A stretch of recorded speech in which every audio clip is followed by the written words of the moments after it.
Okay. అదే అనుదీప్ గారు చెప్పండి. ముందు రవితేజతో ఒక సినిమా అనుకున్నారు, అవును. అది ఇదేనా ఏదైనా? లేదండి, ఇది వేరేది, ఇది వేరే స్టోరీ. ఇది అంటే ఇది ఓన్లీ కామెడీనేనా, అదర్ దెన్ ఇంకేమైనా ఉంటుందా ఇందులో? దీంట్లోనా అండి, ఫ్యామిలీ వాల్యూస్తో ఒక మంచి మెసేజ్ కూడా ఉంటుందండి ఈ సినిమాలో, కామెడీతో పాటు. విశ్వకన్ ఆయన కంగ్రాట్స్ అండ్ టీజర్ చాలా బాగుంది. అంటే విశ్వక్ గారి సినిమా వస్తుందంటే చాలామంది ఆడియన్స్ ఈగర్లీ వెయిటింగ్. ఏంటంటే ఆ మాస్ సీన్స్ కానీ మాస్ ఎలివేషన్స్ కానీ ఎక్కువగా ఎక్స్పెక్ట్ చేస్తారు. బట్ ఇక్కడ మనకి టీజర్లో ఎక్కడ కూడా అలా లేదండి, కూల్గా వెళ్తుందనమాట.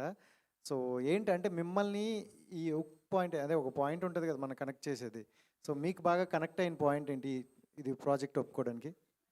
అది డెఫినెట్లీ మీకు సినిమా క్లైమాక్స్కి వచ్చేసరికి అర్థమైపోతుంది అసలు దేనికి నేను ఈ సినిమా ఒప్పుకున్నా అన్నది. డెఫినెట్లీ బట్ చెప్పడానికి ఏం లేదు. బట్ డెఫినెట్లీ కొంచెం బర్నింగ్ ప్రాబ్లమే అనుకోవచ్చు.